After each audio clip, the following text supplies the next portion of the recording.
Hello everyone, and welcome back to OverPlay, the only show on the internet that combines the dark, forbidden secrets of an overview with the insane, mind-shattering insanity of a Let's Play. And while there's probably a good reason for that, we don't have time to talk about it today because we have to talk about The Sinking City. Now, The Sinking City is a game brought to us from Frogwares Games, the people who I feel are best well known for their games based around the Sherlock Holmes series, where you combine a bunch of clues to create a theory about who did what and solve a mystery. And that's pretty well done here too. You just dash in a little bit of Eldritch Madness and you got yourself a game. And for everything I'm about to say, I'm going to be a little negative. But I want everybody to know that I absolutely love this game. Love it to its core. For a lot of different reasons. I'll go ahead and get the first and biggest one out of the way. There are no microtransactions, not even cosmetic. You have a number of different suits you can unlock, but they are all unlocked during gameplay by completing missions and doing stuff in story. There are some DLC costumes you can get, but they are 100% not necessary towards anything. None of them do anything, which I feel is a little bit of a missed opportunity, especially in regards of how Spider-Man for the PS4 recently did theirs. But at the same time, I'm okay not paying extra and actually being able to unlock things in this game. It is such a breath of fresh air, and I feel that that is such a terrible thing that I have to say this day and age. That being said, let's go ahead and get into the story. You play as the detective man here, and you've come to this small little town in search of perhaps help for your troubled mental state with the hallucinations and the madness you've been seeing. And instead, you've been wrapped up in a conspiracy of murder and potential Eldritch God revival in the hands of one Robert Throgmorton and his son dying on an expedition down beneath the waves.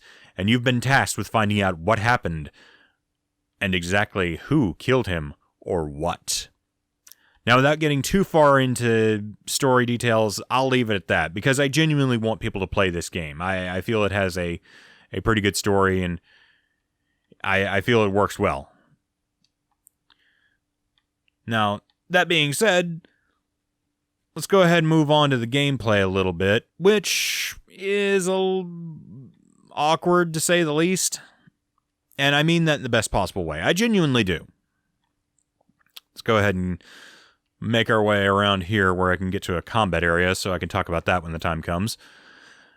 This game, it's made in a third-person perspective. I almost said shot in a third-person perspective. It's made in a third-person perspective, but I feel like it would have really been more helpful in a first-person variety. The way you move is more akin to mannerisms you would see in a first-person mode rather than third-person. Like, for instance, nobody just runs backward like this. You can strafe left or right, and nothing happens like that. It feels awkward to watch when you do that. The prime way of navigating the city is through waterways. After a recent flooding incident, the people of the city have set up these various passageways where you can drive around. I'll talk more about this later, but the animations are a little janky. Like you just saw, there's no smooth way of getting up and out of the boat. You just kind of appear. A lot of the objects in the world are just kind of there, and while you can interact with them, you saw me bumping into a few things, they don't feel like they have weight. The boat is never slowed down, and you're never impaired when you come into contact with them. They just kind of fly off everywhere, and that doesn't feel good. Now, in these various sectors, you'll find these various symbols. There's a H-looking one to designate what houses you can go into. There's a more traditional pound sign that you can find that indicates you can loot items, and then there's these V ones here that are set up to designate where monsters are. Now, the game recommends you not getting too into combat because the monsters can and definitely will mess you up because they are very much monsters. And the more you spend time... Oh, God, there they are. And they are absolutely grotesque. I genuinely love a lot of these things. They look horrible. Now, as you can see, I have my health and my blue meter there. The blue meter is my sanity, and the more time you spend amongst the monsters, the less your sanity will go down. You'll start to hallucinate, and you will eventually start to see things that aren't there that can cause horrible things to happen. Like you can start to hallucinate that there are monsters and waste your ammo there. Go ahead and craft up some stuff real quick. Alright, cool. I think I'm topped off. And it always recommends you go into battle fully armed, which is always a good idea. Oh, God! Where did you come from? Now, just about everything can and will kill you in this scenario. And as you can see, my the camera is starting to warp a little bit there. And that is indicative that you're spending time in the presence of the madness-inducing monsters, and they will start to mess with you a lot. Eventually, you'll start hallucinating. Oh my God, they just killed me outright. As you can see, I started to hallucinate there because I was spending too much time in their presence, and it can really start to mess with you. The game world will really start to bend and twist, definitely projecting that feeling of madness that is very reminiscent of some of the more cutscene versions of Dead Space, and even harkening back, I feel, towards the game Eternal Darkness Sanity's Requiem, where it would really just mess with you in-game. And it feels really good to have that again. It feels very interesting to play stuff like that.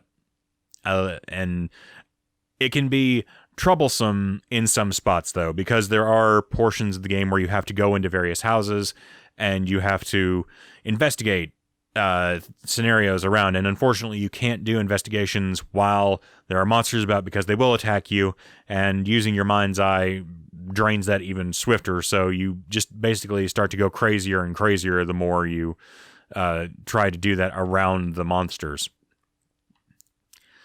Outside of that, the main thing I think that people won't like this game for, or perhaps they will more now that I think about it, it's very much not a hand-holdy game, which works towards the game's benefit and against it. There are things that I think it really should have taken into account, like crafting materials and how you can make stuff in your inventory.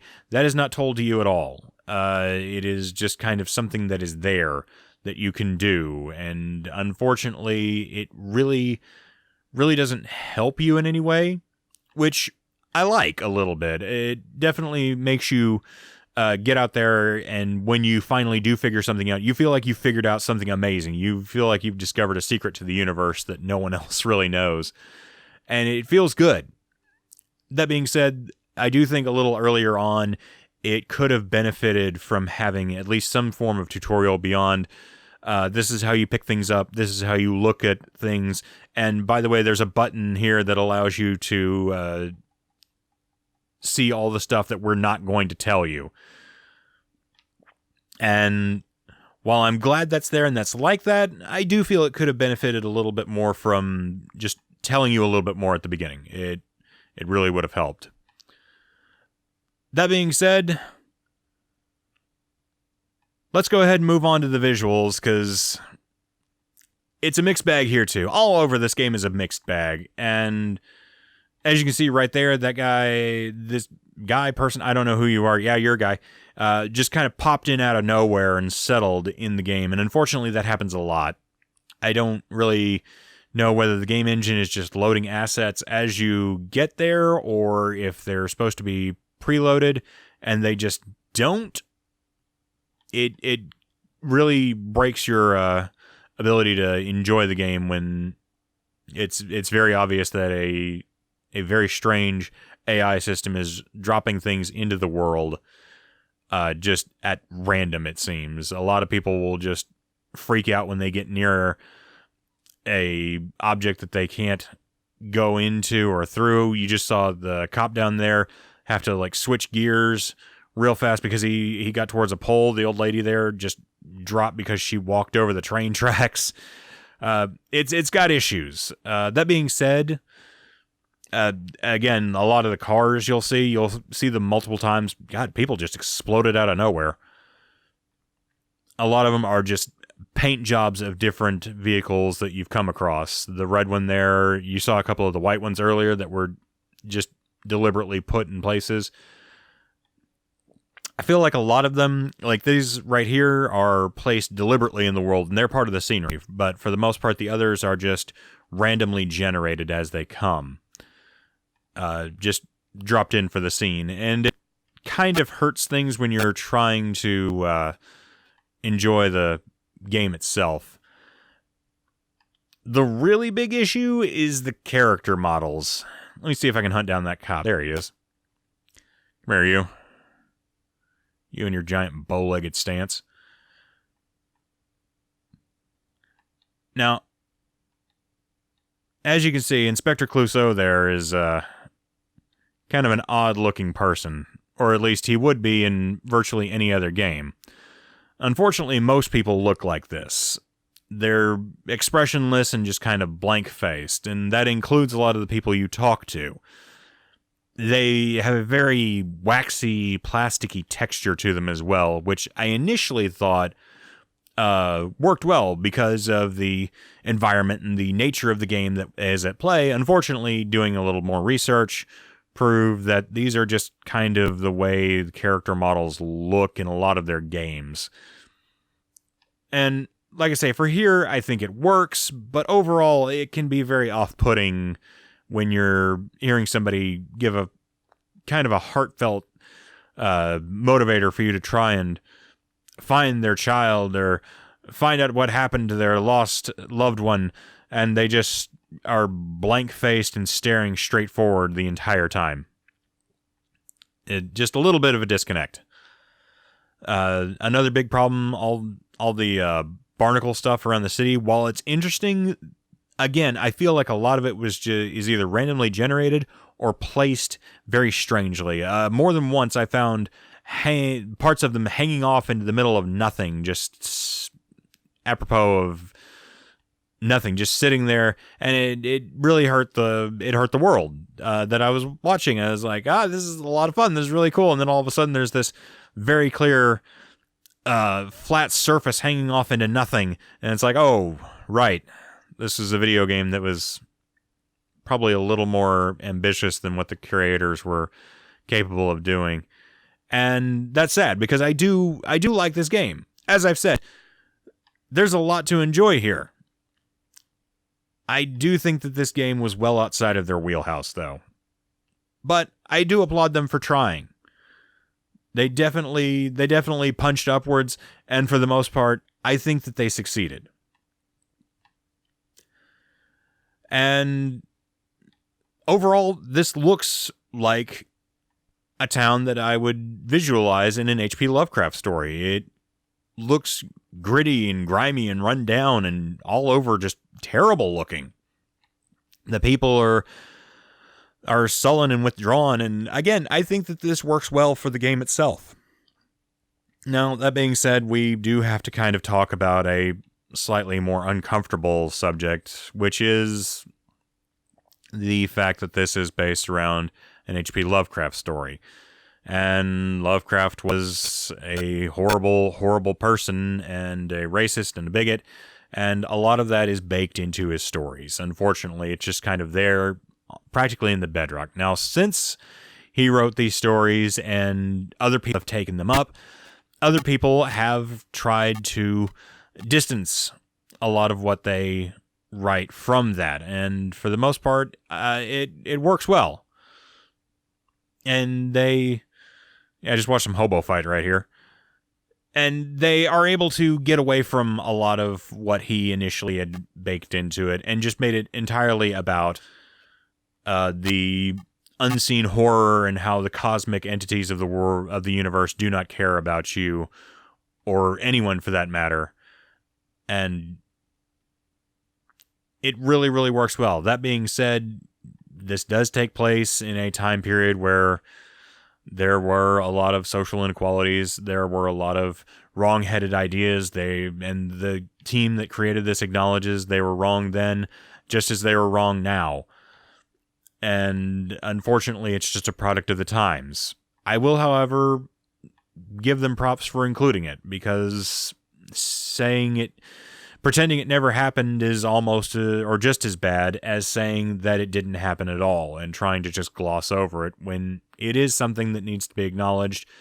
And so we never forget what went wrong and how everybody failed for that society-wise. So as far as I played, that doesn't take a huge center stage towards anything. But that being said, it can be there. And so if you do choose not to play this game, I do understand. It can be very off-putting, and if you don't want to experience stuff like that, I don't blame you at all. That being said, for those of you who do choose to take up this game, I do think you will have a wonderful time with it. It's very dark, very moody. It's got some glitches, but overall, I feel that the game's just, at its core, it manages to be fun. It manages to get what a lot of people enjoy about the Lovecraft series and why we enjoy it so much. It brings that horror and that unsuredness to everything that it does. But that could just be me looking through the eyes of someone who already enjoys this. What did you think about this? Have you played it? Have you not? Do you intend to? And do you intend to because of my video? Because I'm just that darn charming. Leave a comment down below, and we'll see you back here next time. Later, everybody.